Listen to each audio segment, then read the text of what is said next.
Setiap pagi tubuhku makin hancur. Namun dokter bilang aku sehat. Suatu hari, tukang arloji tua memintaku melepas liontin pemberian anak tiriku. Saat ia membukanya, duniaku runtuh.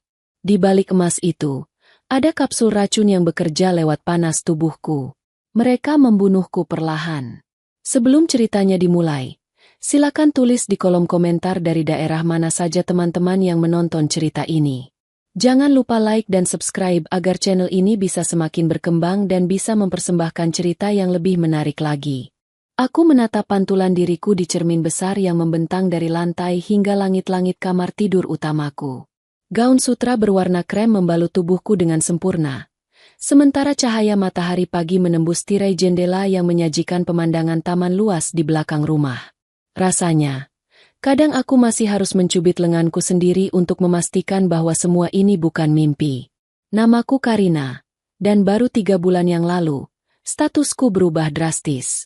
Dari seorang pegawai administrasi biasa di sebuah perusahaan logistik, menjadi istri dari Bramantio, seorang pengusaha properti sukses yang namanya sering muncul di majalah bisnis. Hidupku berubah seperti dongeng Cinderella. Bram bukan hanya kaya, dia juga tampan, berwibawa, dan sangat memanjakanku. Meski usianya 10 tahun lebih tua dariku dan berstatus duda, pesonanya tak bisa ditolak. Dia memperlakukanku seolah aku adalah satu-satunya wanita di dunia ini. Namun, bukan hanya Bram yang membuatku merasa diterima di rumah megah ini. Ada Adrian, putra sematawayang Bram dari pernikahan pertamanya. Adrian baru berusia 17 tahun, seorang remaja yang sedang diambang kedewasaan. Awalnya, aku sangat takut. Aku sering mendengar cerita horor tentang ibu tiri yang dimusuhi oleh anak tirinya, atau anak remaja yang memberontak karena ayahnya menikah lagi. Aku sudah menyiapkan mental untuk ditolak, diacuhkan, atau bahkan dibenci. Tapi kenyataannya justru sebaliknya. Adrian adalah remaja paling sopan dan manis yang pernah kutemui. Selamat pagi, Ibu. Sapa Adrian saat aku menuruni tangga menuju ruang makan. Dia sudah duduk di sana, mengenakan seragam sekolah internasionalnya yang rapi, sedang mengoleskan selai di atas roti bakarnya. Senyumnya lebar, matanya menyipit ramah. Panggilan, Ibu, itu masih terdengar agak asing di telingaku, tapi juga menghangatkan hati. Dia tidak memanggilku Tante, atau sebutan kaku lainnya. Dia langsung memanggilku Ibu sejak hari pertama aku dan ayahnya menikah. Pagi, Adrian. Kamu berangkat pagi sekali hari ini? Tanyaku sambil menarik kursi di sebelah Bram yang sedang sibuk membaca berita di tabletnya. Bram menoleh, meletakkan tabletnya, lalu mengecup keningku lembut. Pagi, sayang. Tidurmu nyenyak? Sangat nyenyak, jawabku sambil tersenyum. Iya, Bu. Hari ini ada latihan debat untuk kompetisi antar sekolah bulan depan. Aku ingin datang lebih awal untuk persiapan materi, jawab Adrian antusias. Aku menuangkan teh hangat ke cangkirku. Wah, hebat sekali. Ibu yakin kamu pasti menang. Kamu kan pintar bicara seperti ayahmu. Bram tertawa renyah. Jangan puji dia terus. Nanti dia besar kepala. Tapi memang, Adrian mewarisi bakat negosiasiku. Suasana sarapan pagi itu begitu hangat. Tidak ada ketegangan. Tidak ada rasa canggung. Rumah besar ini tidak terasa dingin karena kehadiran mereka berdua. Aku merasa sangat beruntung. Tuhan sepertinya sedang membayar semua kesusahan hidupku di masa lalu dengan kebahagiaan yang melimpah ini. Hari itu adalah hari ulang tahunku yang ke-27. Ini adalah ulang tahun pertamaku sebagai istri Bram dan ibu sambung Adrian.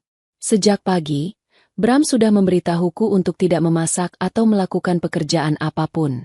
Dia sudah memesan tempat di sebuah restoran fine dining eksklusif di pusat kota untuk makan malam kami bertiga. Aku menghabiskan hari itu dengan pergi ke salon, memanjakan diri, sesuatu yang dulu jarang bisa kulakukan karena keterbatasan biaya. Malam harinya, kami duduk di meja bundar dengan taplak putih bersih di restoran yang terletak di lantai paling atas gedung pencakar langit. Pemandangan lampu kota Jakarta berkelap-kelip di bawah kami seperti hamparan berlian. Pelayan datang silih berganti membawakan hidangan yang namanya bahkan sulit kucerna. Tapi rasanya luar biasa lezat. Setelah hidangan penutup berupa kue coklat leleh disajikan, Bram mengeluarkan sebuah kotak bludru panjang berwarna biru tua. "Ini untukmu, sayang. Selamat ulang tahun," ucap Bram dengan suara baritonnya yang lembut. Aku membuka kotak itu. Di dalamnya terdapat sebuah gelang berlian yang sangat indah. Kilauannya menyilaukan mata. Aku ternganga. "Mas, ini mahal sekali." "Tidak ada yang terlalu mahal untuk istriku," jawab Bram sambil memakaikan gelang itu ke pergelangan tanganku. Aku merasa menjadi wanita paling bahagia. Namun, kejutan belum berakhir. Adrian, yang duduk di seberangku, berdeham pelan. Dia tampak sedikit gugup. Tangannya merogoh saku jasnya. "Ibu," panggil Adrian. Aku tidak punya uang sebanyak ayah untuk membelikan berlian. Tapi aku menemukan ini di toko barang antik minggu lalu. Saat melihatnya, aku langsung teringat pada ibu. Adrian mengeluarkan sebuah kotak kayu kecil yang terlihat tua namun artistik. Dia menyodorkannya padaku. Dengan hati-hati, aku membuka kotak kayu itu. Di atas bantalan satin merah yang sudah agak pudar, tergeletak sebuah kalung dengan liontin emas berbentuk oval. Liontin itu terlihat sangat kuno, dengan ukiran bunga-bunga kecil yang rumit di permukaannya. Itu bukan perhiasan modern yang berkilau tajam, melainkan emas tua yang memancarkan aura klasik dan misterius. "Ini indah sekali, Adrian," bisikku, benar-benar tersentuh. "Ini pasti barang antik yang berharga." "Penjualnya bilang itu dari era kolonial Belanda," jelas Adrian, matanya berbinar melihat reaksiku. "Itu liontin pelindung. Konon, orang yang memakainya akan selalu dijaga dari mara bahaya. Aku ingin ibu memakainya. Sebagai tanda bahwa aku sudah menganggap ibu seperti ibu kandungku sendiri. Aku ingin ibu selalu selamat dan menemani kami selamanya." Kata-kata Adrian membuat mataku berkaca-kaca. Bram tersenyum bangga melihat putranya. "Manis sekali kamu, Nak. Ayo, pasangkan untuk ibumu." Aku memutar tubuhku sedikit.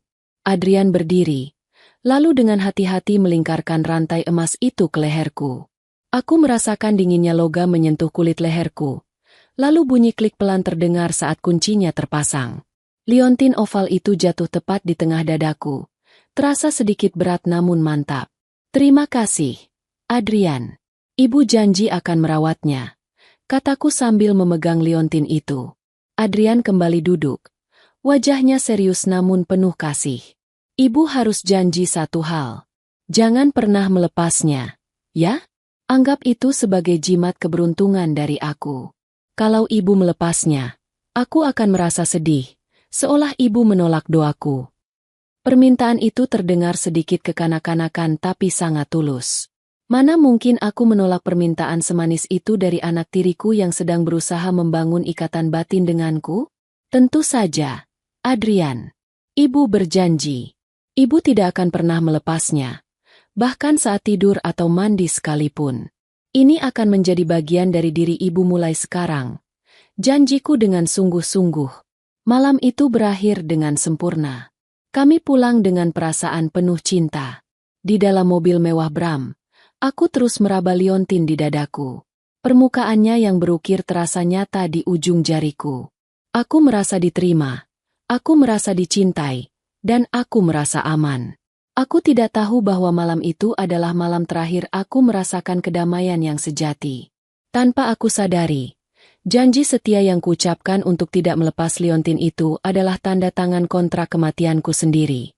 Emas indah yang melingkar di leherku bukanlah pelindung, melainkan ular berbisa yang siap mematuk pelan-pelan. Sangat pelan hingga aku tidak akan sadar nyawaku sedang dihisap keluar. Saat kami tiba di rumah, aku berdiri di depan cermin kamar mandi, memandang liontin itu sekali lagi. Emasnya berkilau redup di bawah lampu kamar mandi. "Terima kasih, Tuhan," bisikku. Aku merasa hidupku sudah lengkap. Aku punya suami yang mapan dan anak tiri yang menyayangiku. Apa lagi yang kurang? Ternyata, pertanyaan itu akan segera terjawab dengan cara yang paling mengerikan. 2 bulan berlalu sejak malam ulang tahun yang indah itu. Awalnya, semuanya berjalan normal. Namun, perlahan tapi pasti, Ada sesuatu yang salah dengan tubuhku. Pagi itu, aku terbangun bukan karena alarm atau sinar matahari, melainkan karena rasa mual yang mendadak menghantam perutku. Rasanya seperti ada ombak besar yang bergulung di dalam lambungku. Aku melompat turun dari tempat tidur, berlari terhuyung-huyung menuju kamar mandi, dan memuntahkan cairan bening yang terasa pahit. Keringat dingin membasahi piyamaku. Bram terbangun karena suara gaduhku. Dia menyusul ke kamar mandi, wajahnya penuh kekhawatiran. "Sayang, kamu kenapa? Masuk angin." Dia memijat tengkuku dengan lembut. Aku masih terengah-engah di depan wastafel, mencengkeram pinggiran keramik itu erat-erat agar tidak jatuh. Kepala rasanya berputar hebat, seolah-olah lantai kamar mandi ini miring. Aku tidak tahu, Mas. Rasanya pusing sekali. Perutku mual. Jawabku lemah. "Mungkin kamu hamil?" tanya Bram. Matanya memancarkan sedikit harapan. Aku menggeleng lemah. "Aku baru saja selesai datang bulan minggu lalu. Mas, tidak mungkin hamil." Bram menghela napas, lalu membantuku berdiri dan menuntunku kembali ke tempat tidur. "Ya sudah, kamu istirahat saja hari ini. Jangan paksakan diri. Nanti aku panggilkan dokter pribadi keluarga." Hari itu adalah awal dari mimpi burukku. Dokter pribadi keluarga Bram datang, memeriksa tekanan darah, detak jantung, dan suhu tubuhku. Semuanya normal. Dia hanya memberiku vitamin dan obat pereda mual, mendiagnosisnya sebagai kelelahan atau gejala flu ringan. Namun, kondisi itu tidak membaik. Justru semakin parah. Minggu-minggu berikutnya menjadi siksaan bagiku. Setiap pagi aku terbangun dengan sakit kepala yang menusuk, seolah ada paku yang dipalu ke dalam tempurung kepalaku. Sendi-sendiku terasa ngilu, dan tenagaku hilang sama sekali. Aku yang biasanya aktif mengurus rumah dan menemani Bram ke berbagai acara, kini lebih sering menghabiskan waktu terbaring di tempat tidur. Wajahku yang dulu segar kini pucat pasi. Lingkaran hitam di bawah mataku semakin jelas terlihat. Adrian sering datang ke kamarku sepulang sekolah. Dia selalu membawakan teh hangat atau bubur. "Ibu makan ya, sedikit saja," bujuk Adrian sambil menyendokkan bubur ke mulutku. Tatapannya begitu sendu, seolah dia ikut merasakan sakitku. Aku tidak tega melihat ibu seperti ini. Rumah sepi kalau ibu sakit terus. "Maafkan ibu ya, Adrian. Ibu jadi tidak bisa menemanimu belajar atau menyiapkan bekal," kataku dengan suara parau. Tanganku gemetar saat mencoba memegang sendok, sehingga Adrian harus menyuapiku. "Jangan minta maaf, Bu. Yang penting ibu sembuh." "Aku sudah berdoa setiap malam supaya ibu cepat pulih," katanya. Tangannya terulur merapikan letak liontin di leherku yang sedikit miring. "Liontinnya masih ibu pakai, kan? Jangan dilepas ya, Bu. Siapa tahu energi positifnya bisa bantu ibu sembuh." Aku tersenyum lemah.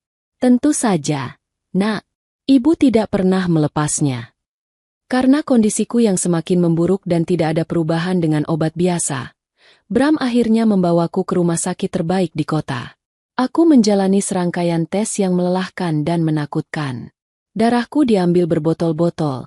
Aku dimasukkan ke dalam mesin MRI yang bising dan sempit, lalu menjalani CT scan. Aku yakin pasti ada penyakit serius, mungkin kanker atau kelainan organ dalam. Rasanya sakit ini terlalu nyata untuk diabaikan. Hari pembacaan hasil tes tiba. Aku duduk di kursi roda, didorong oleh Bram masuk ke ruangan dokter spesialis penyakit dalam senior. Bram menggenggam tanganku erat, seolah menyalurkan kekuatan. Dokter itu, pria paruh baya dengan kacamata tebal, membolak-balik berkas hasil lab dengan kening berkerut. Dia menghela napas panjang lalu menatap kami. "Bagaimana, Dok? Apa istri saya sakit parah?" tanya Bram cemas. Dokter itu menggeleng pelan. "Ini aneh, Pak Bram, Bu Karina. Secara medis, semua hasil tes Ibu Karina normal.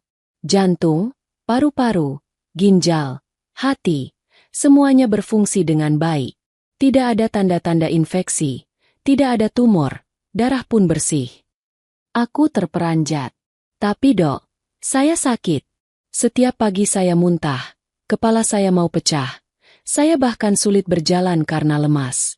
Bagaimana mungkin hasilnya normal? Terkadang, kata dokter itu dengan nada hati-hati, gejala fisik yang parah bisa muncul dari kondisi psikologis. Stres, kecemasan berlebih, atau depresi tersembunyi bisa memicu reaksi tubuh yang nyata. Apakah ibu sedang banyak pikiran? Atau mungkin ada tekanan batin dalam pernikahan baru ini? Aku menatap dokter itu dengan tidak percaya. Dia mengira aku gila? Dia mengira aku mengarang semua rasa sakit ini? Saya bahagia, Dok. Saya tidak stres. Bantahku. Air mata mulai menggenang karena frustrasi. Bram mengelus punggungku, lalu menatap dokter dengan wajah sedih. Dokter, istri saya memang berasal dari latar belakang yang sederhana. Mungkin dia mengalami culture shock atau tekanan bawah sadar karena harus beradaptasi dengan gaya hidup keluarga kami yang baru. Dia sering cemas kalau tidak bisa menjadi ibu tiri yang baik. Ucapan Bram terdengar membela, tapi entah kenapa hatiku terasa tertusuk. Dia setuju dengan dokter? Dia pikir aku sakit karena aku, orang kampung, yang kaget jadi orang kaya? Bisa jadi, Pak Bram, sambut dokter itu. Saran saya, Ibu Karina butuh istirahat total dan mungkin konsultasi dengan psikiater. Jangan terlalu banyak pikiran. Fisik ibu sehat, percayalah. Kami pulang dengan tangan hampa. Tidak ada obat, hanya diagnosis psikosomatis. Di dalam mobil, aku menangis diam-diam. Aku merasa dikhianati oleh tubuhku sendiri. Bram tidak banyak bicara. Dia hanya menyetir dengan wajah muram. Sampai di rumah, aku merasa semakin terisolasi. Para pelayan mulai memandangku dengan tatapan kasihan bercampur aneh. Seolah aku adalah nyonya gila yang mencari perhatian. Teman-teman lamaku pun jarang berkunjung karena Bram bilang aku butuh ketenangan dan tidak boleh diganggu. Malam itu, demamku tinggi. Aku menggigil di balik selimut tebal.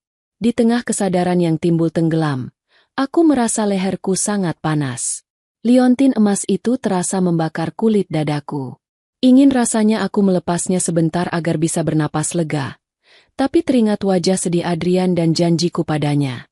Tidak, aku tidak boleh melepasnya. Adrian pasti kecewa. Racauku dalam demam. Pintu kamar terbuka. Adrian masuk membawa kompres dingin. Dia duduk di tepi ranjang, menatapku lekat. Di bawah cahaya lampu tidur yang remang, wajahnya terlihat datar, tanpa ekspresi. Tidak ada senyum manis itu. Panas sekali ya, Bu? Tanyanya pelan. Iya, Adrian sakit. Rintiku. Dia meletakkan kain kompres di dahiku, lalu jarinya turun menyentuh liontin di leherku, memastikan benda itu masih di sana. Tahan ya, Bu. Orang bilang, rasa sakit itu penghapus dosa. Ibu harus nikmati prosesnya. Bisiknya. Kalimat itu terdengar aneh. Tidak seperti ucapan seorang anak yang menghibur ibunya. Tapi kepalaku terlalu pening untuk mencernanya. Aku hanya memejamkan mata, membiarkan kegelapan membawaku pergi, berharap esok pagi rasa sakit ini akan hilang. Meski jauh di lubuk hati, aku tahu esok akan lebih buruk lagi. Tubuhku semakin kurus. Tulang pipiku mulai menonjol. Aku merasa seperti bunga yang dicabut dari akarnya. Layu perlahan di bawah terik matahari, menunggu waktu untuk mati dan dibuang. Dan yang paling menakutkan adalah, tidak ada satu orang pun yang tahu apa penyebabnya. Aku sendirian dalam kesakitan ini, terperangkap di rumah mewah yang pelan-pelan berubah menjadi peti mati emas bagiku. Hari ini, entah mengapa, aku merasa sedikit lebih bertenaga dari biasanya. Mungkin karena efek obat tidur semalam yang membuatku istirahat total, atau mungkin hanya sisa-sisa semangat terakhir sebelum tubuhku benar-benar menyerah. Matahari bersinar cerah di luar, tapi kulitku tetap pucat seperti mayat hidup. Saat aku melihat Bram sedang bersiap-siap untuk berangkat ke kantor, aku teringat sesuatu. Di meja riasnya, tergeletak sebuah jam tangan antik merek Patek Philippe milik kakeknya. Itu adalah benda kesayangan Bram yang sudah mati total sejak sebulan lalu. Dia pernah mengeluh sedih karena jam itu rusak dan tukang servis langganannya di Mal Besar bilang suku cadangnya sudah tidak diproduksi lagi. Aku akan memperbaikinya. Gumamku pelan pada diri sendiri. Aku butuh keluar dari rumah ini. Aku butuh merasa berguna, bukan hanya sebagai onggokan daging sakit yang menyusahkan suami dan anak tiri. Aku ingin memberikan kejutan kecil untuk Bram. Mungkin jika jam ini hidup lagi, dia akan tersenyum tulus padaku seperti dulu, bukan senyum kasihan yang belakangan ini selalu kulihat. Dengan langkah gontai, aku bersiap. Aku memulas bedah agak tebal untuk menutupi rona pucat dan lingkaran hitam di mataku. Mengenakan cardigan rajut longgar untuk menutupi tubuhku yang makin kurus. Aku memesan taksi online. Aku tidak mau pakai sopir pribadi. Aku ingin merasa bebas sebentar saja. Tujuanku bukan mal mewah. Aku teringat rekomendasi seorang pelayan tua di rumah kami tentang sebuah toko reparasi jam antik di kawasan kota tua. Katanya, pemiliknya adalah seorang ahli reparasi legendaris yang bisa memperbaiki apa saja. Taksi berhenti di depan sebuah ruko tua yang terjepit di antara gedung-gedung walet yang kusam. Papan namanya sederhana, dari kayu yang catnya sudah mengelupas. Reparasi jam abadi, Pak Hadi. Aku masuk ke dalam. Bunyi lonceng kecil di atas pintu berdenting nyaring.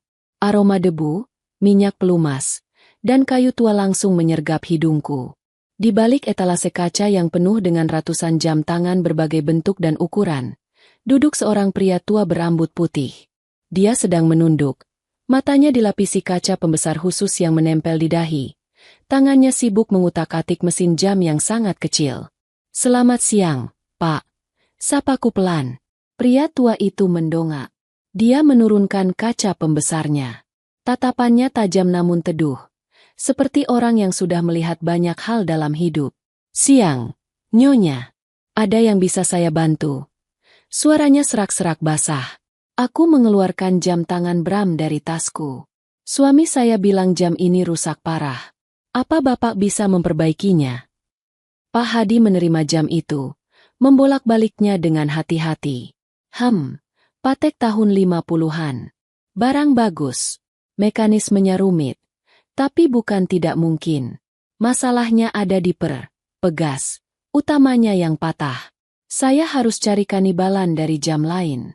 Nyonya bisa tunggu sebentar? Saya cek stok di gudang belakang. Bisa, Pak. Saya tidak buru-buru. Jawabku. Pak Hadi mengangguk. Lalu dia beranjak dari kursinya.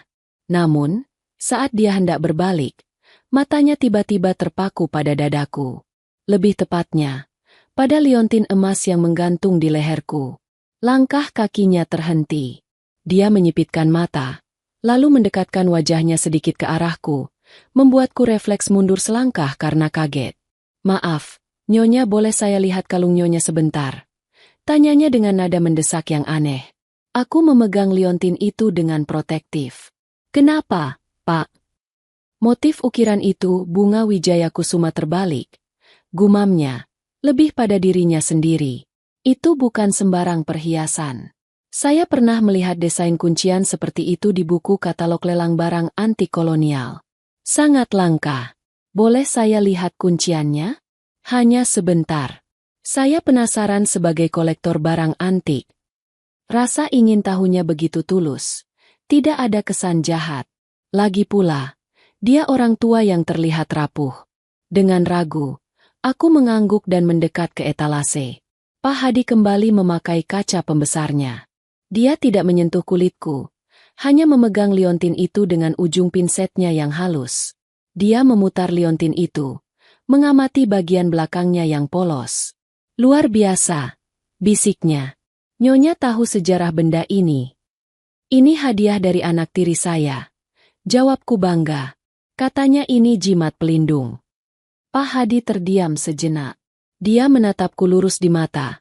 Ekspresinya berubah serius. "Nyonya, apakah Nyonya merasa tidak enak badan akhir-akhir ini?" Jantungku berdegup kencang. Bagaimana dia bisa tahu? "Maksud Bapak?" Wajah Nyonya pucat sekali. Pupil mata Nyonya sedikit melebar. Dan tangan Nyonya tremor halus. "Saya sering melihat gejala seperti ini pada... lupakan. Nyonya, izinkan saya melakukan sesuatu yang lancang. Tolong lepaskan kalung ini dan berikan pada saya sebentar. Saya curiga ada sesuatu yang salah dengan Jimat, ini. Salah? Maksudnya palsu. Tanyaku bingung. Bukan palsu. Jawab Pak Hadi dingin. Tapi berbahaya. Lepaskan. Sekarang juga. Nadanya yang tegas membuatku merinding. Tanpa sadar, tanganku bergerak membuka kuncian kalung itu dan menyerahkannya padanya. Saat logam emas itu lepas dari kulitku, entah sugesti atau bukan, aku merasa sedikit lebih ringan. Pak Hadi meletakkan liontin itu di atas meja kerjanya yang beralaskan karet hitam. Dia menyalakan lampu sorot yang sangat terang tepat di atas benda itu. Dengan peralatan super halus, obeng mikro dan pisau tipis, dia mulai mencongkel sisi samping liontin yang terlihat mulus tanpa celah. Pak, hati-hati. Jangan sampai rusak. Itu hadiah berharga. Seruku panik. Tenang, Nyonya. Saya tahu persis di mana celahnya. Ini bukan liontin padat biasa. Ini adalah loket, liontin yang bisa dibuka, tapi kuncinya tersembunyi dengan sangat pintar. Gumamnya sambil terus bekerja. Klik. Suara kecil terdengar. Bagian belakang liontin itu terbuka seperti pintu rahasia. Aku menahan napas. Aku mengira akan melihat foto lama atau ukiran nama di dalamnya. Namun, yang ada di sana adalah sebuah rongga kecil. Dan di dalam rongga itu, terselip sebuah benda kecil seukuran biji beras, berbentuk kapsul transparan dengan banyak lubang-lubang mikro di permukaannya. Di dalam kapsul itu, terlihat cairan berwarna kekuningan yang tinggal setengah. Apa-apa itu? Tanyaku, suaraku bergetar. Pak Hadi mengambil kapsul itu dengan pinset, menjauhkannya dari wajah kami. Wajahnya tegang. Nyonya, saya pernah menjadi teknisi peralatan militer di masa muda saya. Saya tahu mekanisme ini. Jelas Pak Hadi dengan nada grim. Kapsul ini terbuat dari polimer yang bereaksi terhadap panas. Saat Nyonya memakainya, panas tubuh Nyonya menghangatkan kapsul ini. Pori-pori mikronya akan membesar dan melepaskan uap dari cairan di dalamnya. Sedikit demi sedikit. Sangat halus sehingga tidak berbau dan tidak terasa. Aku mundur selangkah, menabrak kursi di belakangku. Cairan apa itu? Melihat gejala Nyonya mual, pusing, tremor, dan hasil medis yang normal. Pak Hadi menatapku dengan sorot mata penuh belas kasihan. Ini kemungkinan besar neurotoksin dosis rendah. Arsenik cair atau sejenis racun saraf modern yang dimodifikasi agar mudah menguap. Ini dirancang untuk membunuh pelan-pelan. Membuat korbannya tampak sakit alami. Organ tubuh rusak satu persatu, sampai akhirnya gagal jantung atau gagal napas. Duniaku runtuh seketika. Ruangan toko yang sempit itu terasa berputar. Aku memegang pinggiran meja agar tidak ambruk. Adrian, anak manis itu, dia memberiku ini. Dia bilang ini pelindung. Dia bilang ini agar aku selamat. Dia memintaku tidak pernah melepasnya agar racun ini terus bekerja setiap detik dalam hidupku. Tidak mungkin. Adrian sayang padaku. Bisikku. Air mata mulai menetes tak tertahankan. Dia anak yang baik, suamiku juga. Siapa yang memberikan ini? Tanya Pak Hadi tegas. Anak tiriku. Adrian. Jawabku terseduh. Dan siapa yang paling diuntungkan jika Nyonya meninggal? Pertanyaan itu menampar kesadaranku. Warisan.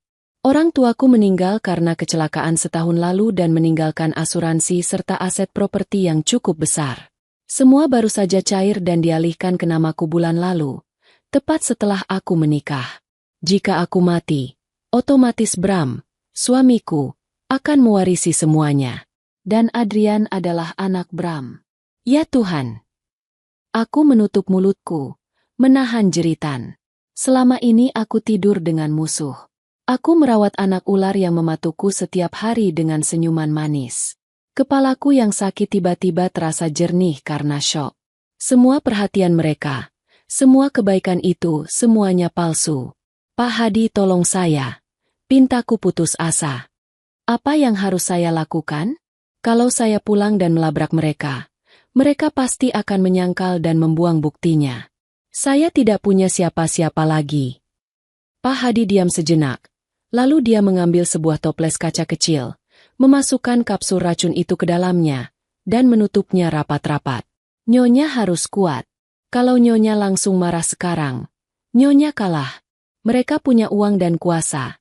Nyonya hanya punya tuduhan, kata Pak Hadi bijak. Dia beranjak rak belakang, mengambil sejumput gula batu kecil yang sudah dikikis hingga seukuran kapsul tadi, lalu memasukkannya ke dalam kompartemen liontin itu. Dia menutup kembali liontin itu hingga rapat seperti semula. Pakailah ini kembali, katanya sambil menyerahkan liontin yang sekarang isinya tidak berbahaya. Pulanglah. Bersikaplah biasa saja.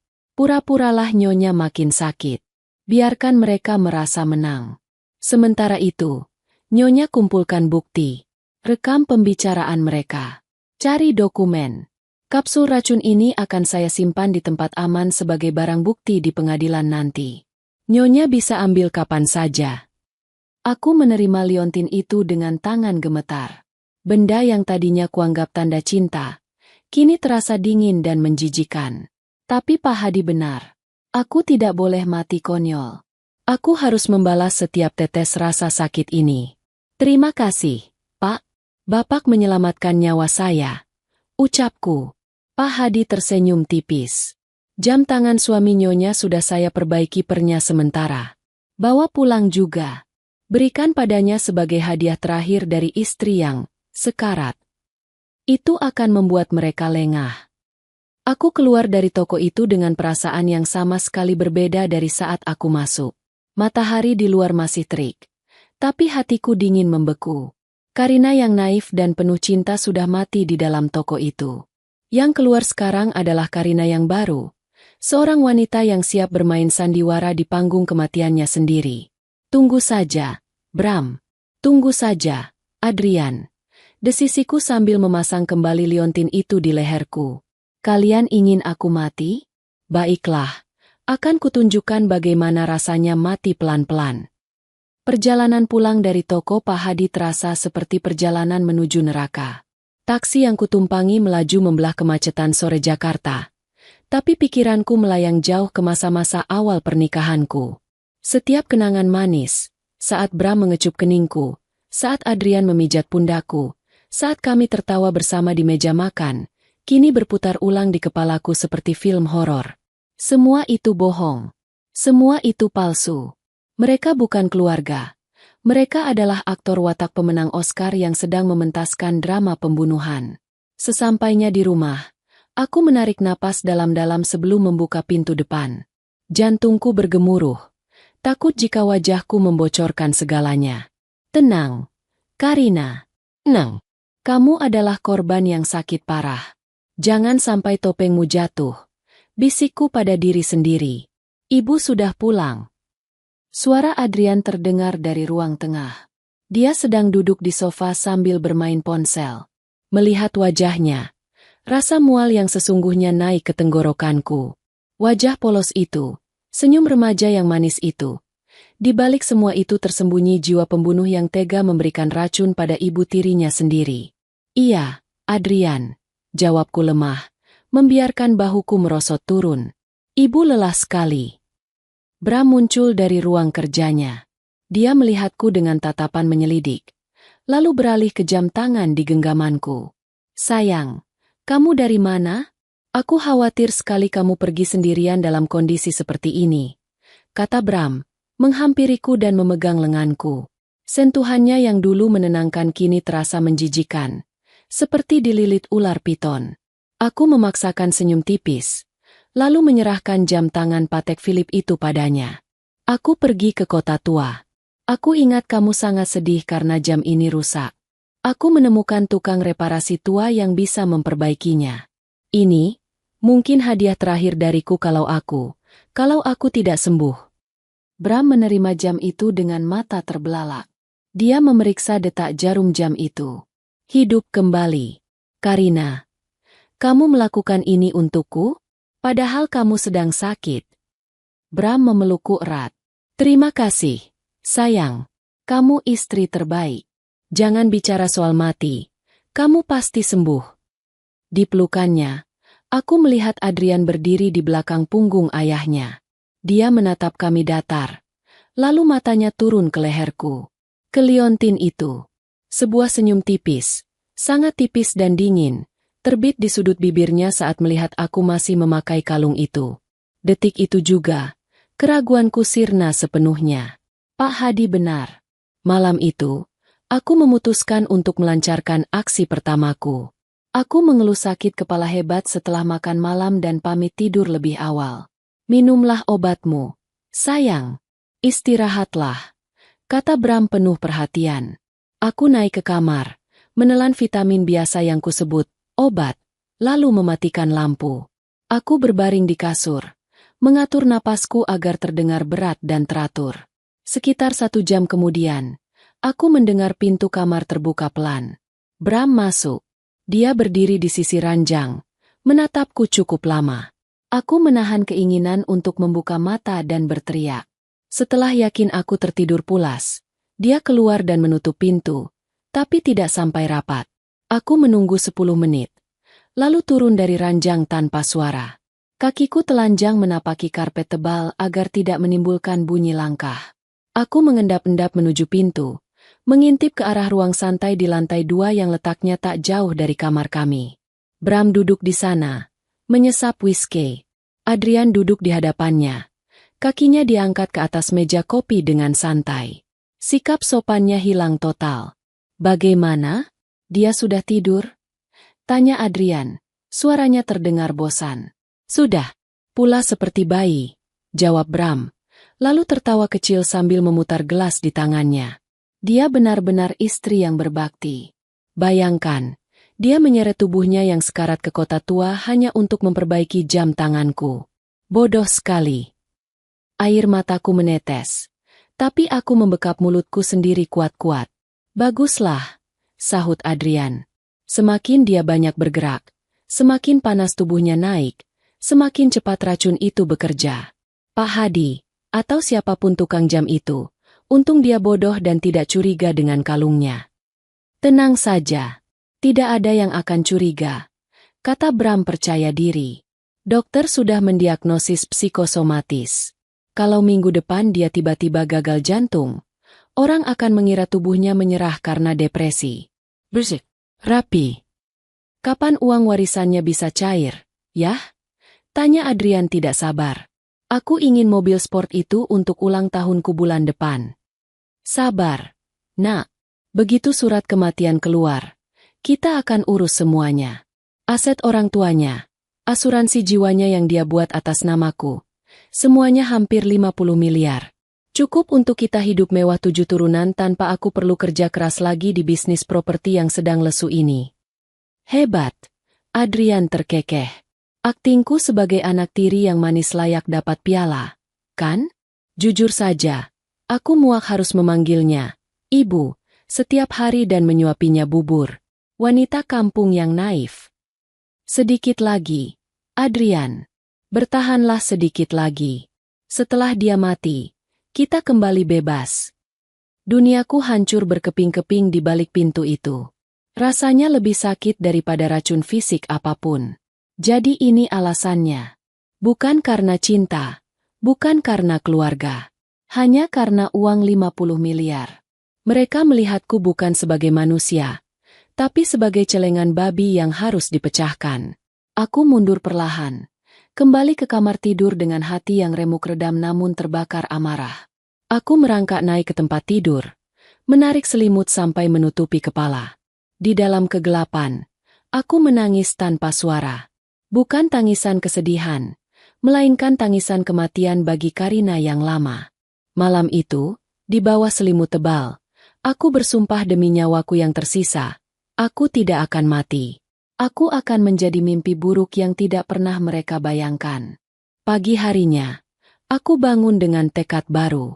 Tubuhku sebenarnya mulai terasa lebih segar karena racun itu sudah tidak masuk ke sistemku sejak kemarin siang. Pusingku berkurang drastis, dan tanganku tidak lagi gemetar. Tapi, musuhku tidak boleh tahu itu. Jika mereka tahu aku sembuh, mereka mungkin akan mencari cara lain untuk membunuhku, cara yang lebih cepat dan kasar, seperti kecelakaan mobil atau jatuh dari tangga. Aku masuk ke kamar mandi dan mengunci pintu. Aku menatap wajahku di cermin. Kulitku mulai terlihat sedikit merona kembali. Ini masalah, pikirku. Aku membuka laci riasku. Aku mengambil foundation dengan warna 2 tingkat lebih terang dari kulitku. Kutepuk-tepuk di seluruh wajah dan leher, menciptakan efek pucat pasi yang sakit. Aku mengambil eyeshadow warna ungu gelap dan abu-abu, membaurkannya tipis-tipis di bawah mata untuk membuat lingkaran hitam yang dramatis. Terakhir, aku membiarkan bibirku kering tanpa pelembab dan menambahkan sedikit concealer agar terlihat pecah-pecah dan putih. Hasilnya sempurna. Di cermin, aku terlihat seperti mayat berjalan. Mulai sekarang, ini panggung sandiwaraku, bisikku. Aku keluar kamar dengan langkah diseret. Saat menuruni tangga, aku sengaja memegang railing tangga dengan tangan gemetar yang dibuat-buat. Bram dan Adrian sudah ada di meja makan. Pagi, sayang.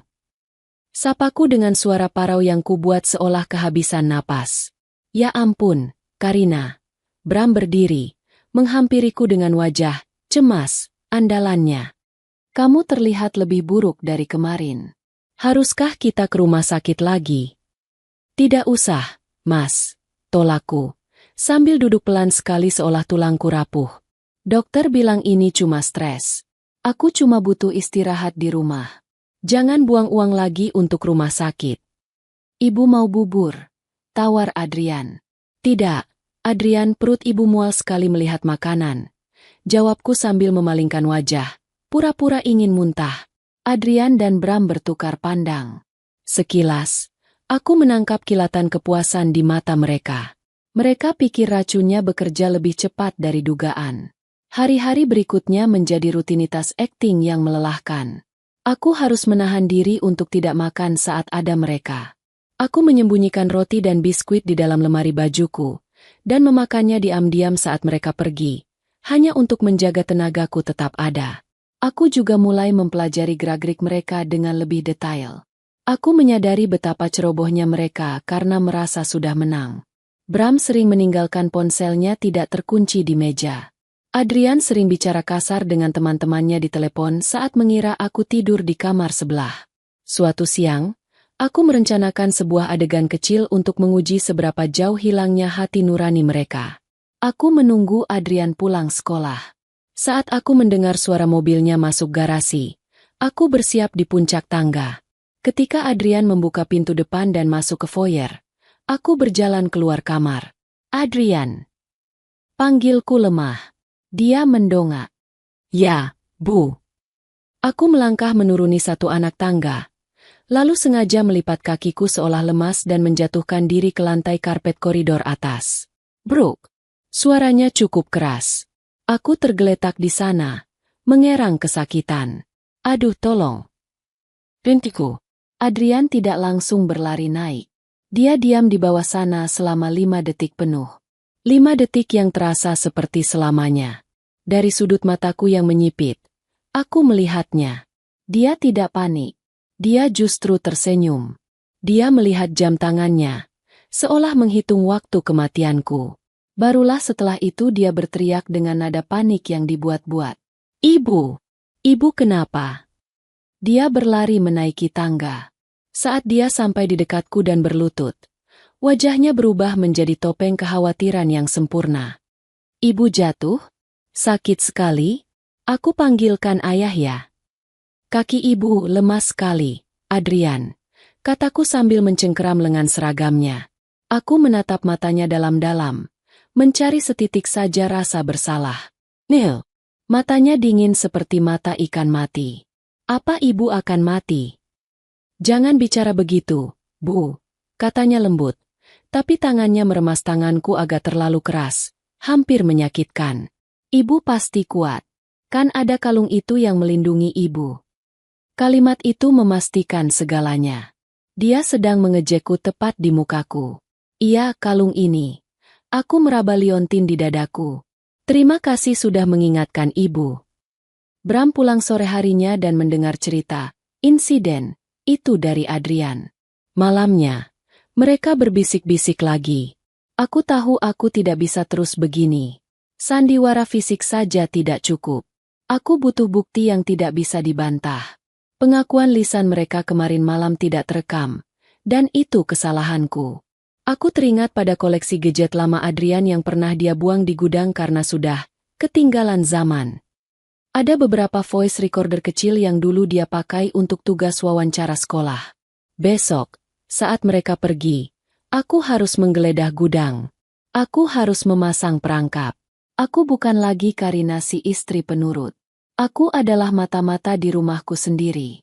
Dan aku akan pastikan, saat aku menjatuhkan bom, nanti, ledakannya akan menghancurkan mereka sampai tak bersisa. Aku memandang langit-langit kamar yang gelap. Rasa takut itu masih ada, tapi kini rasa benci lebih dominan. Kalian menginginkan hartaku, pikirku, tapi yang akan kalian dapatkan hanyalah tiket satu arah menuju penjara. Aku tersenyum dalam gelap. Senyum pertamaku yang tulus dalam 2 bulan terakhir. Senyum seorang pemburu yang baru saja memasang umpan. Rumah besar ini terasa sunyi saat Bram dan Adrian berangkat menjalani rutinitas pagi mereka. Bram ke kantor untuk menyelamatkan bisnis propertinya yang sebenarnya sedang goyah, dan Adrian ke sekolah untuk melanjutkan peran sebagai pelajar teladan. Begitu suara mobil mereka menghilang di kejauhan, aku langsung membuang selimutku. Tidak ada waktu untuk meratapi nasib atau berpura-pura sakit. Hari ini adalah hari penentuan. Aku harus mengubah rumah yang selama ini menjadi penjara bagiku, menjadi perangkap bagi mereka. Langkah pertamaku adalah gudang penyimpanan di lantai paling atas. Tempat itu berdebu dan panas. Tempat di mana barang-barang, masa lalu, Adrian ditumpuk begitu saja. Aku tahu Adrian adalah anak yang gemar teknologi. Dulu, saat awal perkenalan kami, dia pernah memamerkan koleksi gadget lamanya, termasuk beberapa alat perekam suara digital yang pernah dia gunakan untuk proyek jurnalisme sekolah. Aku menggeledah kardus-kardus yang bertumpuk, mengabaikan debu yang membuat hidungku gatal. Setelah 10 menit yang panik, tanganku menyentuh benda dingin berbentuk persegi panjang kecil. Ada 2 buah voice recorder digital berwarna hitam. Aku menekan tombol power. Baterainya mati. Tapi untungnya mereka menggunakan baterai AA biasa yang banyak tersedia di laci dapur. Setelah mengganti baterainya, layar kecil benda itu menyala. Storage masih kosong. Aku melakukan tes suara. Cek 1, 2. Bram, kamu pembunuh. Suaraku terdengar jernih saat diputar ulang. Sempurna. Sekarang adalah bagian tersulit. Penempatan. Aku tahu di mana pusat komando kejahatan mereka. Ruang kerja Bram. Tempat itu adalah tempat suci bagi Bram, di mana dia sering mengunci diri berjam-jam, terutama saat menelepon pengacara atau rekan bisnisnya. Tapi aku tidak bisa sembarangan menaruhnya di atas meja. Aku menyelinap masuk ke ruang kerja Bram. Jantungku berpacu kencang. Takut tiba-tiba ada pelayan yang masuk untuk membersihkan ruangan. Aku melihat sekeliling. Rak buku besar dari kayu jati mendominasi satu sisi dinding. Aku menyelipkan satu perekam di balik deretan ensiklopedia tebal yang tidak pernah disentuh Bram, tapi cukup dekat dengan meja kerjanya. Perekam itu kusetel dalam mode voice activation. Hanya akan merekam jika ada suara, sehingga baterainya bisa bertahan lebih lama. Satu lagi harus diletakkan di tempat Adrian. Kamar anak itu adalah zona privasinya yang dia jaga ketat. Aku masuk ke sana. Aroma parfum maskulin yang menyengat langsung tercium. Di meja belajarnya, ada tumpukan buku game dan komik. Aku menyembunyikan perekam kedua di celah antara meja dan dinding, tempat yang tidak terlihat kecuali seseorang benar-benar mencarinya dengan senter. Perangkap sudah terpasang. Sekarang, aku butuh umpan. Perekam suara tidak akan berguna jika mereka hanya membicarakan cuaca atau bola. Aku harus memancing mereka untuk membicarakan rencana busuk mereka secara gamblang. Aku harus menyodorkan daging segar, agar serigala-serigala itu melolong kegirangan. Malam harinya, panggung sandiwara kembali dibuka. Saat makan malam, aku memaksakan diri turun. Wajahku sudah kudandani sepucat mungkin. Tanganku kubuat gemetar hebat saat memegang sendok. Bram dan Adrian menatapku dengan campuran rasa jijik dan antisipasi. Mas! Panggilku pelan. Suaraku bergetar. Aku meletakkan sendokku, membuat denting kecil yang nyaring di ruang makan yang sunyi. "Ya, sayang, kamu butuh sesuatu?" tanya Bram. Mulutnya masih penuh dengan potongan steak. Aku menunduk. Air mata buatan mulai menggenang di pelupuk mataku. Aku rasa, waktuku tidak lama lagi. Tubuhku rasanya makin hari makin hancur. Aku takut, Mas. Bram meletakkan pisau dan garpunya. Dia menatapku tajam. "Jangan bicara begitu, Karina. Kamu pasti sembuh." "Tidak, aku harus realistis," potongku. Aku menarik napas dalam, lalu mengucapkan kalimat kunci yang sudah kusiapkan seharian. Aku memikirkan masa depan Adrian. Aku tidak mau kalau aku meninggal mendadak. Aset peninggalan orang tuaku jadi sengketa atau tertahan di pengadilan. Aku ingin membuat surat wasiat secepatnya. Aku ingin mengalihkan semua hak asuh aset dan asuransiku padamu, Mas, supaya kamu bisa mengurus Adrian dengan baik. Hening. Aku bisa melihatnya. Perubahan mikro di wajah mereka. Mata Adrian membesar sedikit. Pupilnya melebar. Bram mencoba menahan senyum. Tapi sudut bibirnya berkedut tak terkendali. Umpan itu dimakan. Mereka lapar akan uang itu. Dan aku baru saja menyajikannya di atas piring perak. Itu tindakan yang sangat mulia, sayang, kata Bram. Suaranya berusaha terdengar sedih namun ada getaran semangat yang tak bisa disembunyikan. Kalau itu memang keinginanmu demi ketenangan batinmu, aku akan dukung. Kapan kamu mau mengurusnya? Mungkin minggu depan, kalau aku kuat ke notaris, jawabku lemah. Tapi tolong siapkan berkasnya ya, Mas. Tentu saja. Aku akan siapkan semuanya. Kamu istirahat saja, ujar Bram cepat. Terlalu cepat. Malam itu, aku tidak bisa tidur. Aku menunggu. Jam dinding menunjukkan pukul 2 pagi. Rumah sudah gelap gulita. Aku keluar kamar dengan kaki telanjang, menyusup kembali ke ruang kerja Bram. Pintunya tidak terkunci. Dengan tangan gemetar, aku meraba balik deretan ensiklopedia dan mengambil perekam suara itu. Aku kembali ke kamar mandi, mengunci pintu, dan memasang earphone. Tanganku dingin saat menekan tombol play. Awalnya hanya suara kresek. Lalu, suara Bram terdengar jelas. "Kau dengar itu tadi, Adrian?" Dia menyerahkan dirinya sendiri. Dia mau buat wasiat minggu depan. Lalu suara tawa Adrian meledak. Tawa yang mengerikan, penuh cemoohan. Bodoh sekali. Dia benar-benar sapi perah yang bodoh. Kita bahkan tidak perlu memalsukan tanda tangannya. Dia akan memberikannya sukarela sebelum mati. Tapi kita harus hati-hati. Suara Bram lagi. Pastikan dia bertahan hidup sampai tanda tangan itu kering. Jangan naikkan dosis racunnya dulu. Biarkan dia sekarat pelan-pelan seperti sekarang. Tenang saja, yah. Kapsul di liontin itu sudah didesain sempurna. Dia menghirup racun itu setiap detik. Paru-parunya pasti sudah mulai rusak. Begitu dia tanda tangan, baru kita bisa bantu dia pergi lebih cepat. Mungkin overdosis obat tidur. Ide bagus. Kita buat seolah dia bunuh diri karena depresi penyakitnya. Bersih. 50 miliar di tangan kita. Nah, kita akan kaya raya. Aku melepas earphone dengan kasar. Perutku mual. Kali ini bukan karena akting atau racun, tapi karena rasa jijik yang luar biasa. Mendengar mereka merencanakan kematianku seperti merencanakan liburan akhir pekan sungguh membuat darahku mendidih. Mereka tertawa.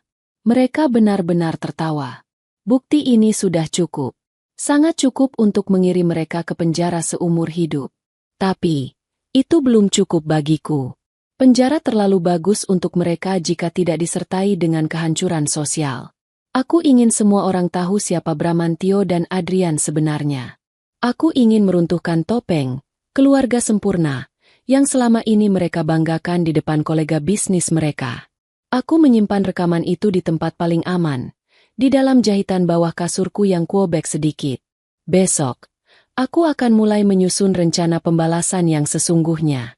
Aku bukan lagi mangsa. Aku adalah laba-laba yang sabar. Dan mereka baru saja terjerat di jaringku tanpa mereka sadari. Seminggu berlalu sejak malam pengumpulan bukti itu. Bram dan Adrian bersikap sangat manis padaku. Jauh lebih manis dari biasanya. Mereka memperlakukanku seperti barang pecah belah yang sangat mahal, yang memang benar adanya bagi mereka. Karena harga nyawaku adalah 50 miliar. Mereka membawakanku makanan enak, memijat kakiku, dan terus bertanya kapan aku siap bertemu notaris. Aku selalu mengulur waktu dengan alasan, hari ini terlalu pusing, atau tunggu sampai setelah ulang tahunmu, Mas. Ya, ulang tahun Bram. Hari besar yang dinanti-nanti. Bram berencana mengadakan pesta mewah di ballroom salah satu hotel bintang 5 miliknya. Dia mengundang ratusan orang, kolega bisnis, pejabat lokal, hingga wartawan media gaya hidup. Bagi Bram, pesta ini bukan sekadar perayaan umur, tapi juga ajang pamer kesuksesan dan citra diri. Dia ingin menunjukkan pada dunia bahwa bisnisnya baik-baik saja, meski aku tahu laporan keuangannya merah.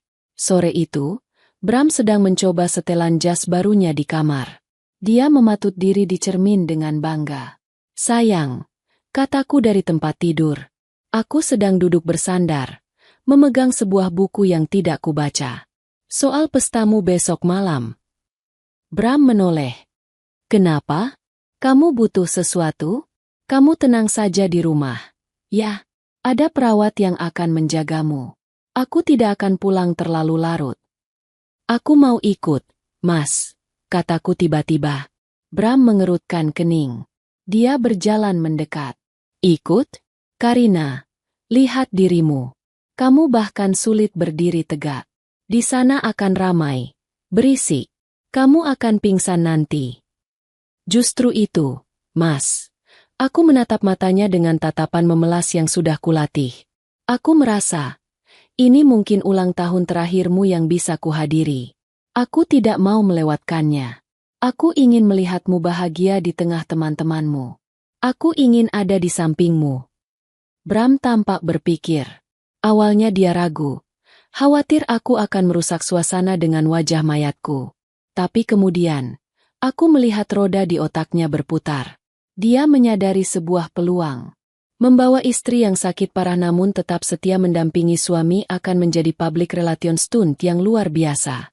Dia akan terlihat sebagai suami yang penyabar dan penuh kasih. Sementara aku akan memancing simpati semua orang. Simpati itu bisa dikonversi menjadi kepercayaan investor. Kamu yakin kuat? Tanyanya. Nada suaranya mulai melunak. Aku kuat, Mas. Aku akan duduk di kursi roda. Aku janji tidak akan merepotkan. Aku cuma minta satu hal. Izinkan aku memberi pidato singkat. Pidato penghormatan untuk suami terbaik di dunia. Senyum Bram merekah. Egonya disentuh.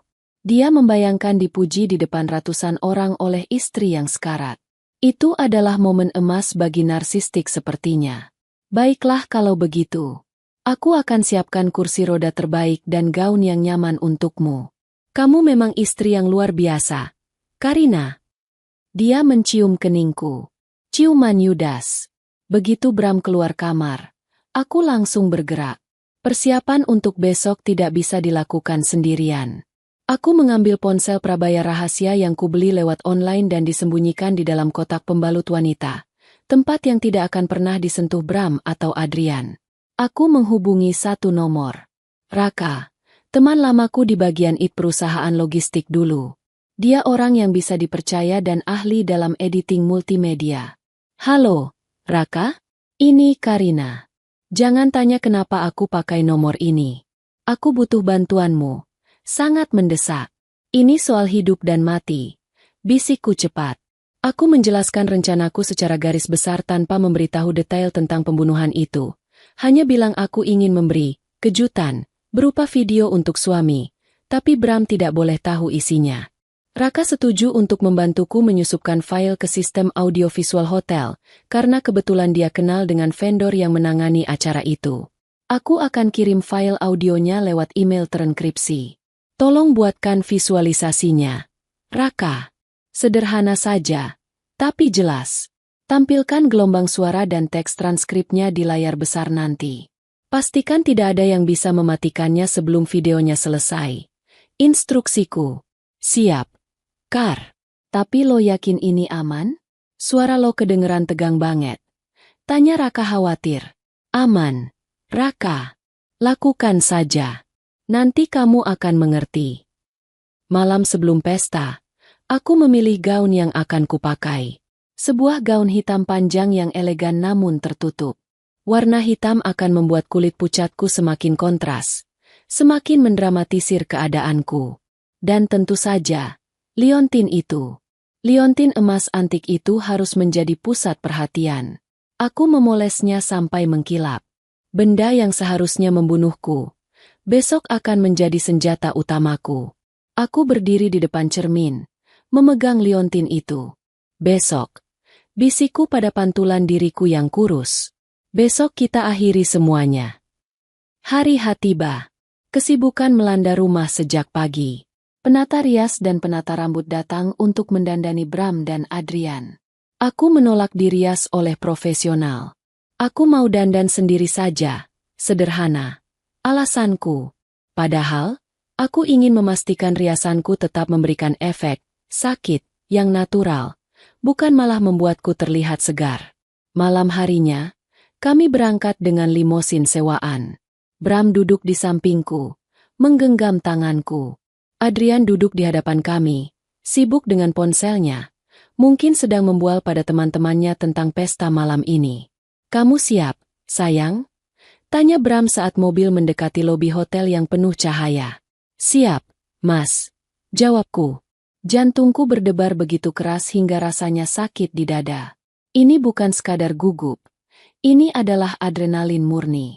Aku seperti prajurit yang akan melangkah ke medan perang tanpa baju zirah, hanya bermodalkan satu granat di tangan. Pintu mobil dibuka oleh doorman. Blitz kamera wartawan langsung menyambar kami. Bram tersenyum lebar, melambaikan tangan dengan penuh percaya diri. Dia membantuku turun ke kursi roda yang sudah disiapkan. Aku duduk di sana, menunduk lemah, membiarkan rambutku sedikit menutupi wajah. Kami memasuki ballroom yang megah. Lampu kristal menggantung tinggi, dekorasi bunga di mana-mana, dan musik orkestra mengalun lembut. Ratusan tamu berpakaian mewah menoleh ke arah kami. Aku mendengar bisik-bisik mereka. Itu istrinya? Ya ampun, kasihan sekali. Pak Bram hebat ya, tetap setia merawat istri sakit. Lihat betapa pucatnya dia. Bram mendorong kursi rodaku membelah kerumunan layaknya pahlawan yang membawa korban perang. Dia menikmati setiap tatapan iba dan kagum yang diarahkan padanya. Adrian berjalan di belakang kami, memasang wajah sedih yang terlatih. Kami sampai di meja VIP di depan panggung utama. Bram membungkuk, membisikkan sesuatu di telingaku. Nanti saat pidato, bicaralah yang pelan saja biar dramatis. Jangan lupa sebutkan betapa baiknya aku dan Adrian merawatmu. Aku mengangguk pelan, menahan keinginan untuk meludahi wajahnya yang tampan itu. Tentu, Mas. Aku akan menceritakan semuanya. Acara dimulai. Sambutan demi sambutan berlalu. Aku duduk diam, mataku menyapu ruangan, mencari posisi operator layar di sudut belakang. Aku melihat seseorang memberi kode jempol kecil dari jauh. Itu pasti orang suruhan Raka. File sudah siap. MC naik ke panggung dengan suara lantang. Dan sekarang, momen yang paling menyentuh hati. Kita akan mendengarkan persembahan kasih dari Ibu Karina, istri tercinta Bapak Bramantio, yang meski dalam kondisi kesehatan kurang baik, bersikeras hadir untuk memberikan penghormatan pada suaminya. Beri tepuk tangan yang meriah. Tepuk tangan membahana. Bram mendorong kursi rodaku ke atas panggung, lalu dia menyerahkan mikrofon padaku dan mundur beberapa langkah, berdiri di samping Adrian dengan pose siap menerima pujian. Aku memegang mikrofon dengan tangan yang kubuat gemetar hebat. Ruangan hening. Semua mata tertuju padaku. Aku menarik napas dalam-dalam, menghirup udara ballroom yang dingin. Ini dia. Selamat malam. Suaraku parau, bergema di seluruh ruangan. Suamiku, Bramantio dan anakku, Adrian, adalah dua orang yang paling berpengaruh dalam hidupku saat ini. Tanpa mereka, Aku tidak akan berada di kondisi ini sekarang. Tamu-tamu tersenyum haru, mengira itu pujian. Bram mengangguk-angguk bangga. Malam ini, aku ingin memberikan hadiah spesial. Sebuah rekaman, kenangan, yang tidak akan pernah bisa dilupakan oleh siapapun di sini. Tolong, putar videonya. Aku menoleh ke arah layar raksasa di belakang panggung. Bram tersenyum, mengira akan melihat foto-foto pernikahan kami. Layar menjadi hitam sejenak. Lalu, sebuah gambar statis muncul. Gambar diagram teknis sebuah liontin antik dengan kapsul merah menyala di tengahnya. Judul besar tertulis di atasnya. Mekanisme pembunuhan. Senyum di wajah Bram lenyap seketika. Adrian ternganga. Sebelum mereka sempat bereaksi, suara rekaman itu meledak dari speaker kualitas konser yang mengelilingi ruangan. Kau dengar itu tadi, Adrian? Dia menyerahkan dirinya sendiri. Dia mau buat wasiat minggu depan. Suara Bram terdengar jelas, jernih, dan mengerikan. Suasana ballroom berubah menjadi kengerian total. Bodoh sekali. Kita bahkan tidak perlu memalsukan tanda tangannya. Suara tawa Adrian menggema, memantul di dinding-dinding mewah itu, terdengar seperti tawa iblis. Aku duduk tegak di kursi rodaku. Gemetarku hilang. Aku menatap Bram yang kini wajahnya lebih pucat dariku. Inilah pestamu yang sebenarnya. Sayang, selamat ulang tahun. Suara dari pengeras suara itu begitu jernih, menghantam setiap sudut ballroom yang sunyi senyap. Rekaman pembicaraan Bram dan Adrian terus berputar, menelanjangi setiap rencana busuk mereka tanpa ampun. 50 miliar di tangan kita. Nak, kita akan kaya raya. Kalimat terakhir dari rekaman itu menggema, lalu perlahan memudar, menyisakan kesunyian yang mencekam. Ratusan pasang mata yang tadinya menatapku dengan iba, kini beralih menatap Bram dan Adrian dengan tatapan ngeri dan jijik. Para wartawan yang berada di barisan depan seolah tersadar dari hipnotis. Lampu blitz kamera mereka mulai menyambar-nyambar gila-gilaan. Kali ini bukan untuk memotret keluarga bahagia, melainkan wajah pelaku kriminal. Bram membeku di tempatnya berdiri. Wajahnya yang tadi penuh percaya diri kini pucat pasi, seputih taplak meja. Mulutnya terbuka sedikit, tapi tidak ada suara yang keluar. Sementara Adrian, bocah yang biasanya terlihat angkuh itu, kini tampak menyusut ketakutan di samping ayahnya. Dia menatap sekeliling dengan panik, mencari jalan keluar yang tidak ada. Matikan! Bram akhirnya menemukan suaranya. Dia berteriak serak ke arah operator di belakang ruangan. Urat lehernya menonjol. Matikan video sialan itu. Itu palsu. Itu deepfake. Istriku sakit jiwa. Dia mencoba maju ke arahku. Tangannya teracung seolah ingin mencekiku di atas panggung. Karina, apa yang kau lakukan? Kau sudah gila, hah? Namun, sebelum dia bisa menyentuhku, aku melakukan sesuatu yang membuat seisi ruangan menahan napas. Aku, yang selama 2 jam terakhir duduk lemas di kursi roda, perlahan meletakkan mikrofon di pangkuanku.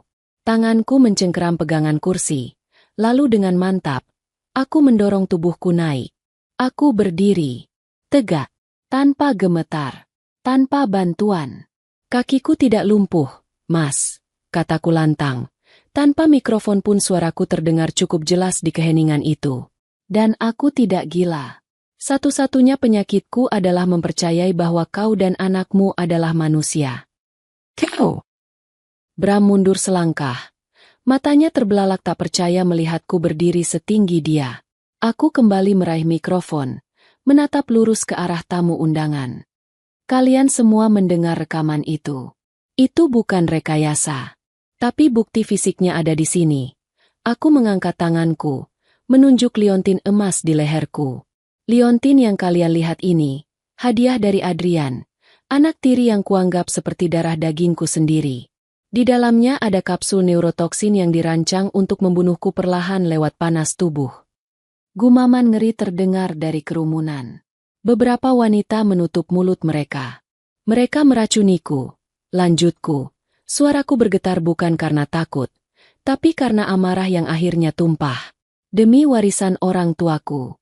Demi uang untuk menutupi kebangkrutan bisnis propertimu yang gagal. Kan, Bram? Bohong. Dia berhalusinasi. Teriak Bram putus asa. Dia menoleh ke arah keamanan hotel. Usir dia. Istriku sedang delusi karena obat-obatan. Tapi tidak ada petugas keamanan yang bergerak maju. Sebaliknya, pintu ballroom utama terbuka lebar dengan kasar. 4 orang petugas kepolisian berseragam lengkap dan 2 orang berpakaian preman masuk dengan langkah tegap. Di belakang mereka, Raka, teman Itku, berjalan sambil menunjuk ke arah panggung. Bramantio dan Adrian, seru salah satu petugas berpakaian preman, mengangkat lencana kepolisiannya tinggi-tinggi. Kami dari kepolisian. Kami sudah menerima salinan bukti rekaman dan laporan forensik mengenai racun tersebut sore tadi. Anda berdua ditangkap atas tuduhan percobaan pembunuhan berencana. Dunia Bram runtuh saat itu juga. Dia mencoba lari ke arah pintu samping, tindakan pengecut yang refleks. Tapi 2 petugas dengan sigap menyergapnya, memelintir tangannya ke belakang punggung. Lepaskan. Kalian tidak tahu siapa saya. Saya kenal atasan kalian. Bram meronta-ronta. Martabatnya hancur lebur di lantai ballroom pestanya sendiri. Borgol besi berbunyi klik nyaring, mengunci pergelangan tangannya. Sementara itu, Adrian menangis. Tangisannya bukan tangisan penyesalan, tapi tangisan anak manja yang mainannya dirampas. Saat polisi memegang bahunya, dia berteriak histeris sambil menunjuk ayahnya. Bukan aku. Ayah yang menyuruhku. Ide ayah semua. Aku cuma disuruh kasih kalung itu. Jangan tangkap aku. Aku masih di bawah umur. Pengakuan itu adalah paku terakhir di peti mati mereka. Kerumunan tamu undangan mencemooh keras. Citra, anak manis, yang Adrian bangun selama ini hancur dalam sedetik karena pengkhianatannya pada ayahnya sendiri demi menyelamatkan diri. Aku berdiri diam di tengah panggung, menatap pemandangan kacau itu seperti penonton teater. Aku melihat Bram diseret keluar. Wajahnya merah pada menatapku dengan kebencian yang membara. Kau wanita iblis. Karina, kau menipuku. Teriak Bram saat melewati panggung. Aku menatapnya dingin. Aku cuma belajar dari ahlinya. Mas, selamat ulang tahun. Malam itu berakhir dengan sirene polisi yang meraung-raung di halaman hotel, memecah malam Jakarta. Aku tidak ikut dibawa ke kantor polisi malam itu karena sudah memberikan keterangan awal sebelumnya. Aku tetap di hotel, duduk di lobi yang kini sepi. Seorang pelayan hotel memberanikan diri mendekatiku, membawakan segelas air putih. Ibu baik-baik saja. Aku menerima gelas itu. Tanganku akhirnya berhenti gemetar untuk selamanya. Aku meraba leherku, membuka kuncian liontin itu, dan meletakkannya di atas meja marmer lobi. Ya, jawabku pelan. Sekarang saya baik-baik saja. Malam itu, aku tidur di kamar hotel mewah sendirian. Tanpa Bram, tanpa Adrian, tanpa rasa mual. Untuk pertama kalinya dalam berbulan-bulan, aku tidur tanpa mimpi buruk. 6 bulan kemudian, pagi ini udara Jakarta terasa lebih segar dari biasanya. Atau mungkin, itu hanya perasaanku saja karena beban seberat gunung sudah tidak lagi menindih dadaku. Aku duduk di teras belakang rumah lamaku, rumah peninggalan orang tuaku yang sempat ingin dijual Bram. Kopi di cangkirku mengepul hangat. Di atas meja, koran pagi menampilkan berita kecil di halaman hukum. Vonis maksimal. Pengusaha Bramantio divonis 20 tahun penjara. Putranya jalani hukuman di lapas anak. Sidang berjalan cukup panjang dan melelahkan, tapi hasilnya sepadan.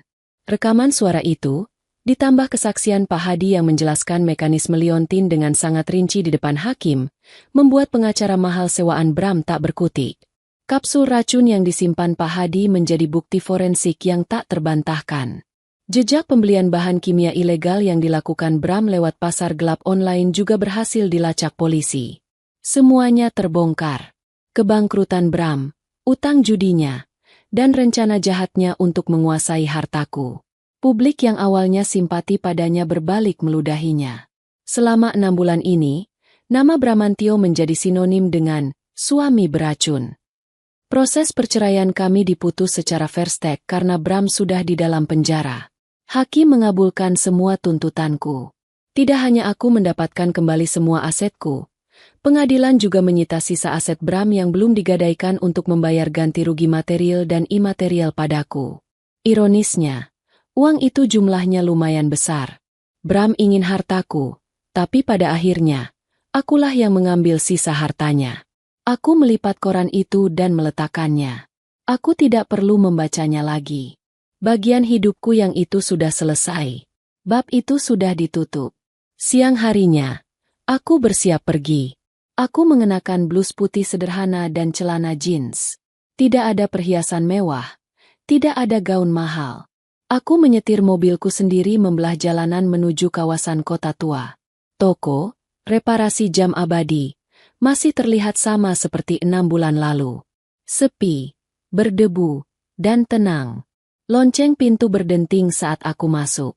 Pak Hadi sedang duduk di tempat yang sama, dengan kaca pembesar yang sama menempel di matanya.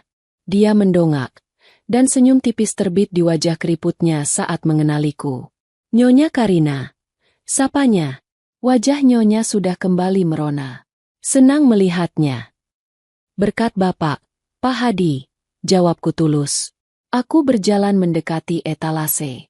Bapak bukan cuma memperbaiki jam, Bapak memperbaiki nasib saya.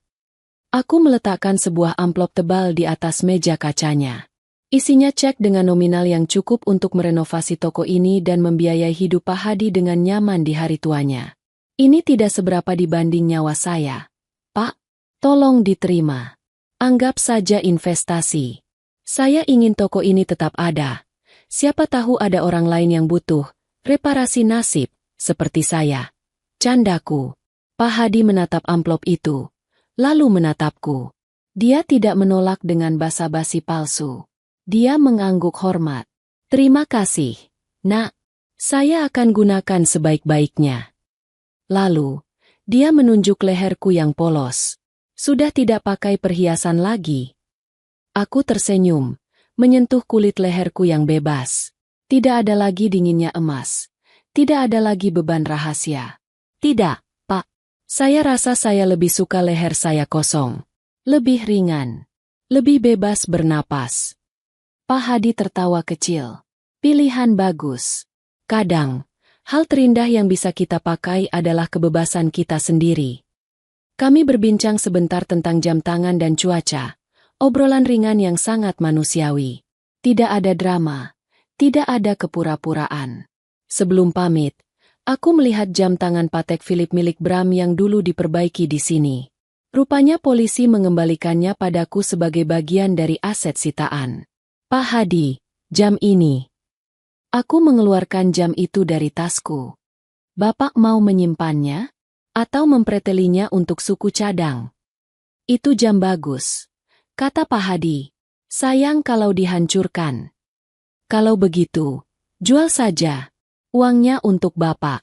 Saya tidak mau melihat benda ini lagi. Benda ini mengingatkan saya pada waktu yang terbuang sia-sia untuk mencintai orang yang salah. Pak Hadi menerima jam itu. Baiklah, akan saya carikan pemilik baru yang lebih menghargai waktu. Aku melangkah keluar dari toko tua itu. Matahari sore menyinari wajahku. Hangat, tapi tidak membakar. Aku berjalan menuju mobilku. Langkahku ringan. Aku teringat Karina yang 6 bulan lalu masuk ke toko ini dengan tubuh sekarat dan hati yang hancur. Karina itu sudah tidak ada. Kini, aku adalah wanita baru. Aku punya luka. Tentu saja. Pengkhianatan itu meninggalkan bekas yang mungkin tidak akan pernah hilang sepenuhnya. Aku akan sulit mempercayai orang lagi di masa depan. Tapi itu tidak masalah. Untuk saat ini, aku punya diriku sendiri. Dan ternyata, itu sudah cukup. Aku menyalakan mesin mobil, memutar lagu kesukaanku di radio, dan melaju pergi meninggalkan masa lalu di kaca spion. Tidak ada lagi racun. Tidak ada lagi sandiwara. Hanya ada aku, jalanan terbuka, dan hidup yang sepenuhnya milikku lagi.